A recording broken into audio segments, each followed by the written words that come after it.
life in general is not linear. It's true. Not only are you trying to figure out your career path, you're dealing with the woes of life. You're losing people. People are losing you. You don't know where you're going. I think for me, you know, I grew up heavy in the church, singing in the choir, marching down, clapping. You know, so Sunday school. Yeah, shout out to my mom. But as cliche as it may sound, I'm telling you right now, God has not failed me. And when I think back about things, sometimes you think back and you wonder, like, how did I get through that time in my life? Right. And then you cannot forget that you're here.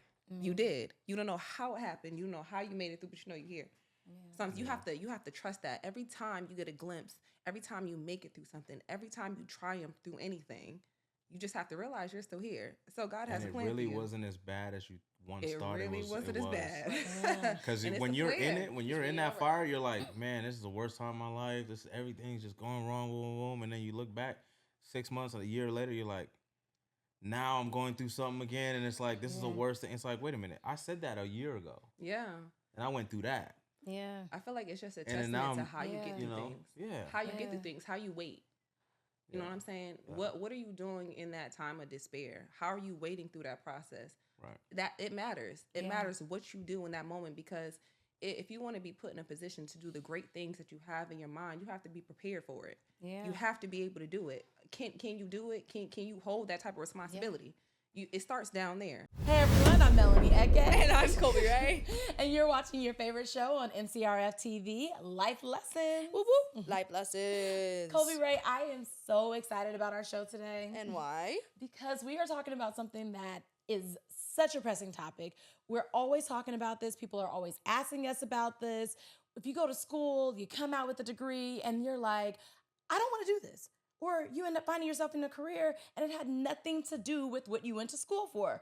Yes, we are talking about dreams versus degrees and how where you start does not have to be where you end up. So yes, we're talking pivots. We're talking using transferable skills. We're talking about following your passions and just more importantly, finding yourself where you're meant to be and not necessarily where you think you're going to be. But or supposed to be. Exactly. But we have some amazing guests to talk about this topic too. Yes, we have some wonderful guests that I'm super excited to introduce. We have Bianca Brown. She's an internships and careers coordinator. And we also have Alfred here, who is a creative and a tech entrepreneur. Both of these guests went to school for something a little different than what they're doing now, but they had a wonderful journey that was not linear, but that doesn't make it any less wonderful. So we're going to get into it today. Hopefully you guys find some insight and you feel like you have some more clarity in your journey going forward. Yeah. Walk us through your path in like SparkNotes version, and then we'll SparkNotes version, and then we'll get into it for real. Where'd you start, and where are you now? It's the look at the point at me first. Well, because she was looking at you this whole time. Wow, that's why. Whoever feels comfortable starting. Where should we start? From the beginning. We can. Cliff notes, like you said, Cliff notes. Let's see. Should we start with my degree? Yes. Sure. Or we can start before then, because I think it's crazy how everything comes full circle, life in general. Yeah. So when I first started working at like the age of 14, I actually was a counselor for it was called LEAP. I worked with underprivileged students. Oh wow. And so it's about full circle. That's what I'm saying. It's crazy that we're here, right? Yeah. And then I got to if we just skip, I got to college. My bachelor's is in criminal justice. My master's is forensic psychology. And then I actually did a few years of law school. I will be finishing that. Congratulations. Thank you. We got there. I was a behavior analyst for the mentally disabled. Behavioral therapist for the mentally disabled. And I am a business analyst also. So that's another thing. It's crazy. And then I got to California, and before I was in law enforcement, which I retired. We'll skip over that. And then I have properties that I rent out. A real estate. We're there. And then I'm in the process of opening a group home for the mentally disabled. Wow. So it's crazy how life it really comes full circle. And I did not know that I was going to be here, but it's amazing, like the path that God puts you on. And you never know how one dot connects to the next, but it connects. It sure I'm does. seeing how all your dots are connected. Yes, already. I am. It wasn't the plan. I am, and we wasn't the plan. We gonna dive. We gonna dive too. I'm gonna get your story first, and we gonna bring. I promise. We're putting a pin in there. We gonna bring it all it sounds together. interesting. Yeah. For me, man, I mean, I came to this country, young age, pretty much raised out here. It's funny because when I think back, like, you know, speaking with an accent and everything, like, it was actually kind of funny. You know, Wait, you said you came to this country. Did you tell us from where? from Kenya. Came here from Kenya, Nairobi, and yeah. So for me, it was just it was a huge culture shift. Yeah. You know what I mean? It was a huge culture shift, and one of the things that kind of helped me, I guess, make that transition. I used to listen to a lot of rap music. I used to listen to a ton of music. And that's what kind of helped me with my speech and like, my accent slowly kind of started going away. I started speaking. That's better wild. English, So you a lot came here more with an accent because I proper. don't hear anything. Right. Yeah, no, heavy. Wow. You know what I mean? So, yeah. So that was pretty much a big shift. And so, fast forward, right? Did the school thing. Went to elementary, high school, all the way to high school. By the time I decided to go to college, I didn't really know. Kind of had an idea that I wanted to do something within the medical space, but like more so dealing with sports. I played basketball. Excuse me. Yeah, so I started out my college journey studying kinesiology, and I realized that just wasn't for me. And slowly after that, I just was like, okay, you know what? I want to learn business, but I want to go into a space where business is, still kind of pull a lot of the same tools from just learning about business, but from an industry that's really not going anywhere. So that's when I transitioned into health administration. So that's where I got my degree in. But funny enough, while I was there on campus, maybe about my second or third year into my degree, damn, excuse me. Hey, it's that time of year, y'all. It's that time of year. So we're waiting on that water. Yes. Yeah, it just became. See, now I'm having. We got you. I promise. It's coming. It's coming. Oh no, he's crying on us and everything. No, because it's that cough you're talking about. Yeah. Yeah, so like being on campus, I took my dad's camera, and I started going on campus and like taking pictures of the campus life, and then I would just kind of post it up on Facebook. A lot of people started gravitating towards it, so that kind of got me started into the just the creative space, visual artist, and just taking photos. And around this time, like Instagram was still so brand new, so Instagram was super brand new, and then She funny said the enough- clip notes. We got. Oh, this is a clip notes, yeah. I mean, Sorry, anyways, I know we got it. faster bridge version. I mean, started in the creative space and then transitioned into working in the music industry, working in the entertainment industry. Fast forward from that, and then now just kind of, second time as an entrepreneur, as a tech entrepreneur. Yeah, That's my second. you sold a company, right? And I feel like I forgot to say, I am an event producer. Oh, there. Hold on. Hold on, let me. I forgot. But now said that all you the said hats. that, All the hats. Yeah. Yes. You gotta have all the hats. Yeah. So you sold a company. Mm-mm. Oh, because you said it's your second time being an entrepreneur. It's my second time being a tech entrepreneur. The first company was a startup meant for creatives to be able to like connect and collaborate and create. And then the pandemic happened. So that pretty much helped that forced us to really just go through our entire investment runway. And then after that, then we just, diluted the company and started pivoting. Went back into the industry, and now I'm back in the tech space again. Yeah. So let's talk about the myth, right? So we go to college and, we're told a lot of times, well, what's your major? What are you going to choose? You're 17, 18 years old. Let's talk about like that feeling of pressure of having to choose a major and, how that, like what that does to students. Did you feel pressure? Yeah, I mean, but the pressure I was feeling was because I mean I'm raised in an African household. Oh, Me that's too. a different- Me too. I had that She pressure knows too. that so well. I had that No, pressure no, too. no. That so well. You're African? Nigerian, but Yeah, yeah. It's different. You two are supposed to be doctors. So honestly, lawyers. It's yes. different. People don't understand. It's one thing you can be told about it. Yeah. It's different. Yeah. No, to this day, I love my father, but he probably would have wished that would have gone another way, and we've bumped heads all my life because of it. So trust me. You know, I think the pressure part has changed a little bit. I'm not saying that people aren't pressured, but I think now this generation of kids are doing what they feel they want to do. They have access to so many other things, especially social media. Yeah. And it's a tool, and they use it, and they're making millions and millions of dollars. Yeah. But when I'm doing the workforce development area now that we're doing that at the expos, when I'm talking to these students and I'm talking to these parents, I tell them both, because parents need to know also. I let them know, like, you don't feel pressure to pick a major when you're going into college, especially your first year. But you have the opportunity to pick your electives. I'm like, my opinion and my suggestion would always be to pick something that you can use. Don't pick things like music if that's not what you're interested in or what you want to do. I always say do things business oriented. Taxes, accounting. Interesting.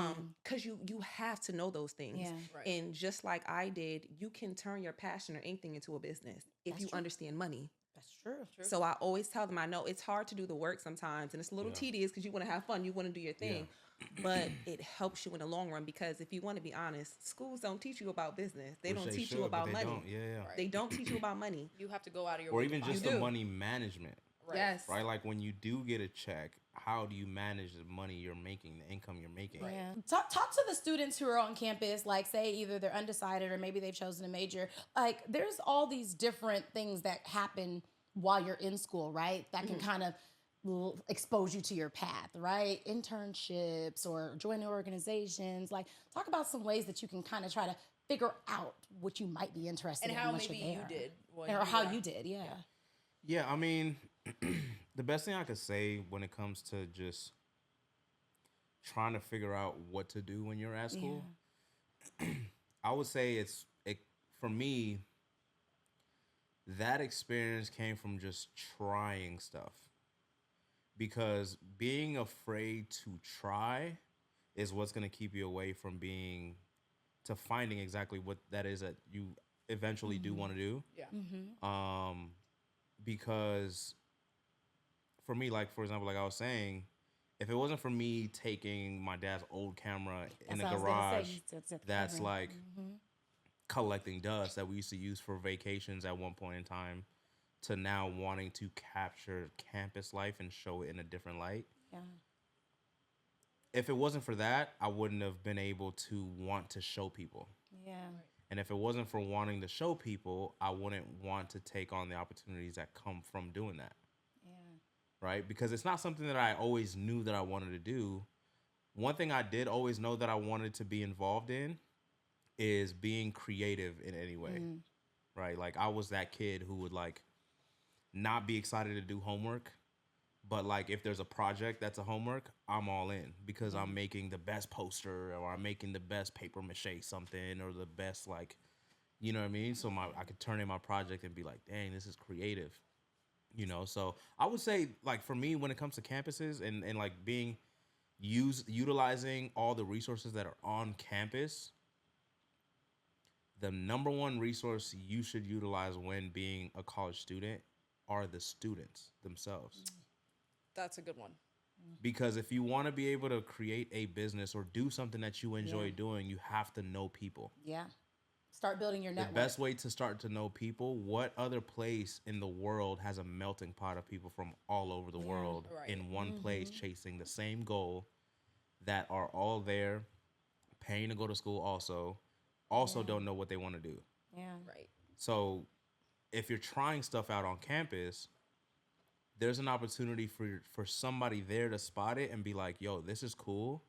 Let me tell my friend that you're here doing this. Yeah. Right. And then next thing you know, 1 turns to 10, 10 turns to 100 people. Now you got a community.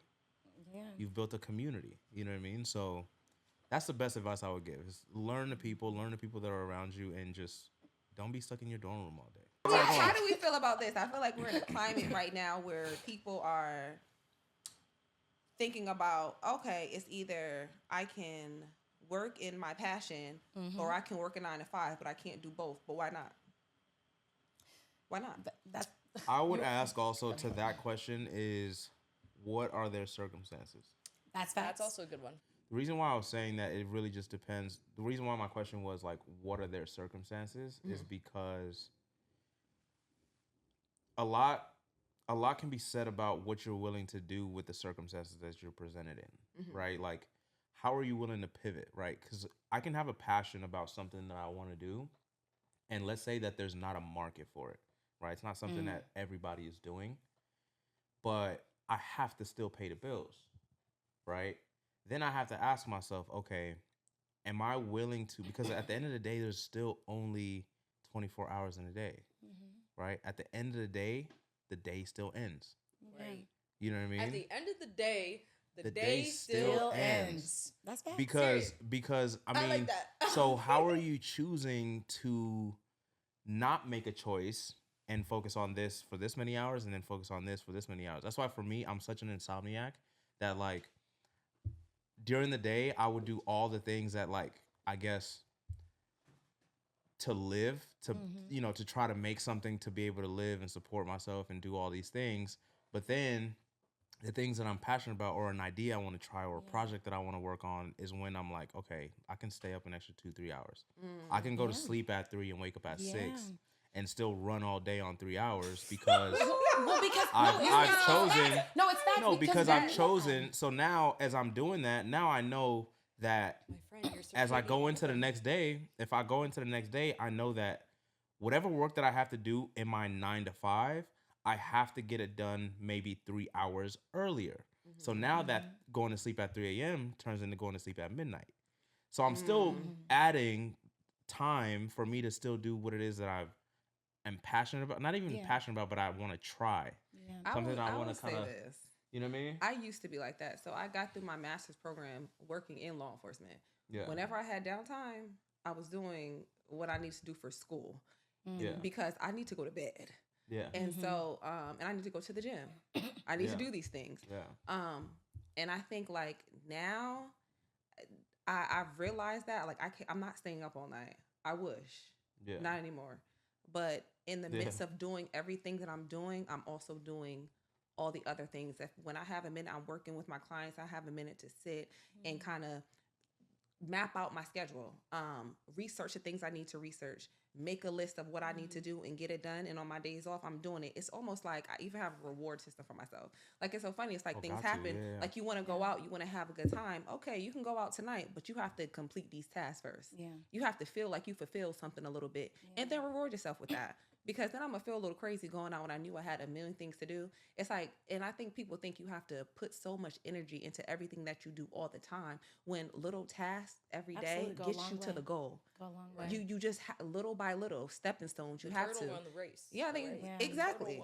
I feel like that's all it is. You Yeah. have to find that time. You have to find that balance. And throughout my day, I'm like, I'm gonna hustle and bustle all day. It's okay. And then I'm gonna sleep at night and get up tomorrow and do it again. I know that you guys have done a whole bunch of different things, but is there like one thing that you did that connected you to like where you are today? And do you feel like where you are today is like where you're gonna be for a bit, like in terms of like what you're doing and what you? I think you looked at me like it's your turn. You said like what? You looked at me like it's your turn. No, you started speaking, so I just turned. You know, I feel like I'm always on a path. I feel like life is such a journey. And I feel like, for some reason, I feel like I'm never doing enough. And I feel like once I get to a certain place, I feel like once I get to this place where I'm like, even keel, it's kind of like, okay, we're here. What is the next thing I can do to elevate? I'm always thinking about a different idea to make something happen, because ultimately, everything I do isn't about me and it isn't for me. Everything I do is to give back to the community, give back to these kids, give to my family. And I have to remain in a certain position and get to a certain position to do those things, to take the worry off our parents. Who doesn't want to do that? To help these kids, to be able to be at an expo and give a scholarship. You know what I'm saying? To do those type of things. So I don't know. I think I feel stagnant when I'm sitting too long. But I also take the time out to reflect and basically just internalize what I've accomplished. Because sometimes you forget. Yeah. You forget that you've done so much. Sometimes like people ask me, like you guys ask me, I'm like, oh, well, what did I do? And then I'm having a conversation. They're like, you did so much. I'm like, God, I did. Right. I did. That's why when I was like, you've done a lot. You're like, Yeah. I'm like, Yeah, no, everybody sitting Yeah, here has done a lot. See, I'm kind of like you though, like in a way where it's never enough. Yeah.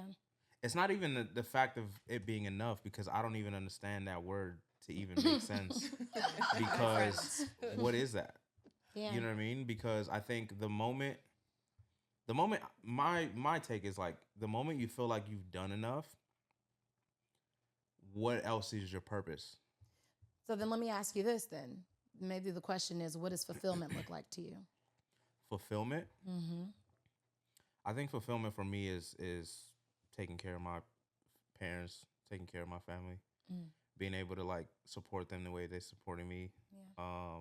And I mean, I have tons of cousins and extended family members in Kenya that are like, I mean, you send $1,000 over there, that goes a long way, just because the currency exchange. But like for me, that's fulfillment. Yeah. But in terms of like career, I don't think I'll ever be fulfilled because there's always gonna be something else that I want to try. So let's talk to those students who are probably no longer students. Let's talk to the young professionals, right? Say I went to college for something, and now I'm like, well, crap, like I don't actually want to do what I went to school for, right? Like, what would you tell them to make them feel like they didn't just waste 4 years of their life? And what are some things that you can do to make your degree worthwhile and useful no matter where you're headed? Getting outside of your comfort zone. For 4, 5, 6 years, you were hell-bent on getting this degree. Yeah. You got the degree, but you love this other thing that you want to try. Right. Get out of that comfort zone. Yeah. Whether it's physically, whether it's mentally, whether it's taking yourself out from LA and going to New York and say, you know what, let me give myself 6 months in New York. Let me go try something. You know what I mean? So I think not being afraid to want to take that leap, I think can help out a lot, especially when you're young. Why not try? Yeah. Well, thinking outside the box is basically what you're saying too. Just thinking outside the box and doing things outside the box. I think to your point of transferable skills, I think people do not pay enough attention to how much that matters. It's kind of like your degree says this, but you like this, but you do that every day. So how do you put that on your resume? How do you put it on your resume? Yeah. This is what you do daily. You do it. But we can't see it outside of how we learned it. And that's part of the issue. Yeah. But it's like we do these things. You're not just saying you like something and you're not doing it. You're doing it. Yeah. Now, just how do you reword that? Yeah. How do you show them that you can do it? And then a lot of times you put it on your resume. That's what I'm saying. People have to find value in themselves first. That's the thing. I don't think people find value in what they do daily because it's so normal to them. It's like routine. So it's like, I don't do this. I shouldn't apply for that position. Put that on that resume. And once you get that interview, you land it. Because you can. Talk about what you do. And people feel that. Jobs feel that. People understand it. Your interviewer feels that. Literally. So I think that's a major thing. And like he said, don't be scared to take the leap. Let me tell you something. I did not think I was going to be in law school. I did not think that. I never said, I'm about to go be a lawyer. I love to argue. But I was like, no. What pushed me into that position was more so I was in law enforcement and I felt like a lot happened. That's neither here nor there. But I felt like I did all I could do in that space. And that's where I started finding out more about what I was passionate about. It was like, I want to be able to make an impact within my community, but I can't do it here. And I can't do it with just the knowledge that I have. So what do I do next? And how do I do that? I've impacted the people in this space as much as I can. But to make the change I want to make, knowledge is power. Yeah. I have to find a different way to do that. And that's what I started doing in order to put myself in position. Everybody has to put themselves in position. Event production, I got put in position. And that's something I do for fun. It's so fun. And I do it for fun. And you can do all these things you want. You can monetize every and anything. You really can. You just have to have the tools and you have to understand how to use them. Let's just talk about the emotional and mental side of a nonlinear career path. Like what do you need to do to equip yourself emotionally for that journey? Because it's not an easy one, right? I feel it's definitely not an easy one, and it's also not an easy one because if we're talking about non-linear, life in general is not linear. That's true. Right. Not only are you trying to figure out your career path, you're dealing with the woes of life. You're losing people. People are losing you. You don't know where you're going. I think for me, I grew up heavy in the church, singing on the choir, marching down, clapping. So Sunday school. Yeah. Shout out to my mom. But as cliche as it may sound, I'm telling you right now, God has not failed me. And when I think back about things, sometimes you think back and you wonder, like, how did I get through that time in my life? Right. And then you cannot forget that you're here. You did. You don't know how it happened. You don't know how you made it through, but you know you're here. Sometimes you have to trust that. Every time you get a glimpse, every time you make it through something, every time you triumph through anything, you just have to realize you're still here. So God has a plan. It really for you. wasn't as bad as you once thought. It really wasn't as bad. Because when you're in it, when you're in that fire, you're like, man, this is the worst time of my life. Everything's just going wrong, boom, boom. And then you look back 6 months or a year later, you're like, now I'm going through something again, and it's like, this is the worst thing. It's like, wait a minute, I said that a year ago. Yeah. And I went through that. Yeah. I feel like it's just a testament to how you get through things. Yeah. How you get through things, how you wait. You know what I'm saying? Yeah. What are you doing in that time of despair? How are you waiting through that process? Right. That it matters. It matters what you do in that moment, because if you want to be put in a position to do the great things that you have in your mind, you have to be prepared for it. Yeah. You have to be able to do it. Can you do it? Can you hold that type of responsibility? Yeah. It starts down there. Yeah. So while you're in that phase, while you're in that process, work towards being the person that you need to be in that time. That's a testament to faith, because it's going to help you when you get in position. I want you to tell me what you're doing today, right? And what can you look back on in your nonlinear path that prepared you uniquely to be doing exactly what you're doing today? For me, let's start with what you're doing today. Like you said, I'm a tech entrepreneur. You don't want to talk about your company? Yeah, what's the company called? I'm about to get into it. I was just getting started. I'm about to get into the meat and the potatoes. Okay. I just got the plate out. Nah, but the company that I founded as a second-time founder is called Spotr. And what Spotr is, it's the very first peer-to-peer parking platform that's going to be powered by AI. And what that means, simply put, is that anytime somebody needs a parking spot, somebody is going to be out there holding them for you, right? So that you can swap spaces, right? So if somebody's getting ready to leave from a parking spot, they can ping it out and somebody else can claim it, right? So when most companies, most mobility companies or even parking companies for decades, I'm talking 50 years plus, parking has always been an issue. As technology keeps advancing and now we're using cellular devices to be able to connect with people halfway across the world. Why is it that parking is still an issue? Yeah. Right? It's because parking hasn't necessarily caught up to the tech that exists. Right? So what we're doing is we're turning the page on that, right? Most tech companies that are focusing, not even tech companies, but most parking companies that are out there are focused on real estate, right? Mm-hmm. So you need the space or the parking garage or the parking lot to be able to sell it or market it to drivers, people that are driving around. The way we're approaching it is, instead of putting a Band-Aid on a wound, right? We're here to just entirely cauterize the entire wound, right? So by connecting people to people in real time, space is no longer the issue, right? Just because, a company wants to spend another $10 million to build a parking garage, a month later, once that parking garage is open, that parking garage is full. No one knows if there's a spot empty. You have to drive in there to drive around, see that it's full, and then leave, right? So you've wasted your time. You're not getting your time back. And you're also paying a lot more than what you expected, because you're going to have to pay that $10 million back. They have to make their money.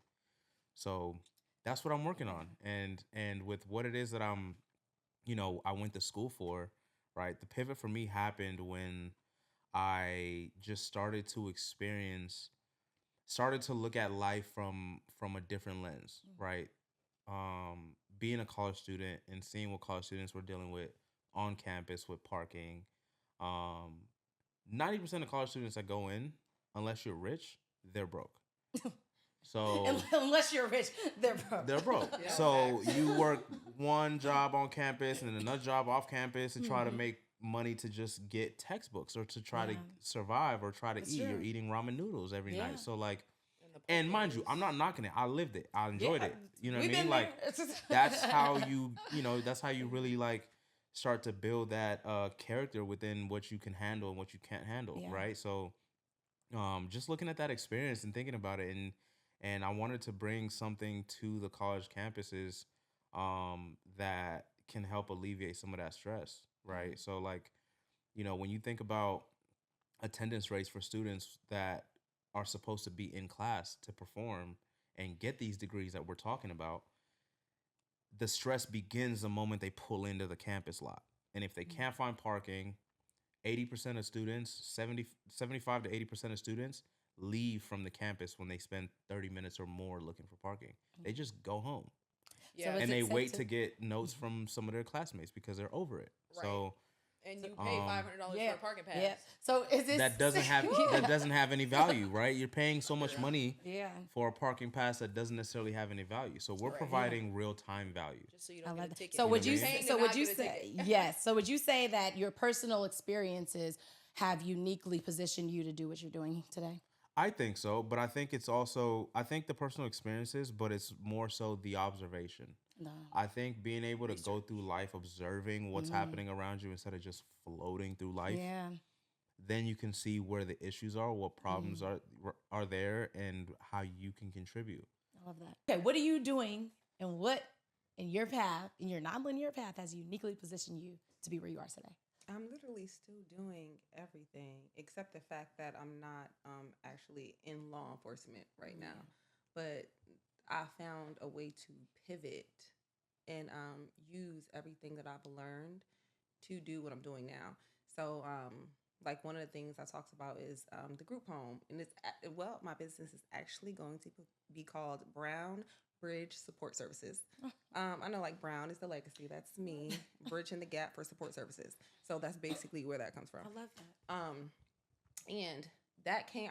I didn't think I was going to do that, but I worked in a group home as a behavioral therapist, and I'm like, I know the ins and outs of this, and I've learned business along the way. How do I monetize this? Right. I became an administrator for the state for adult residential facilities, which I do, and I'm like, yeah, I know how to open this. Now I'm doing it. Like everything that I learn and I have learned, especially in the climate of our country, it's like you realize the pandemic made people realize that you need to figure it out.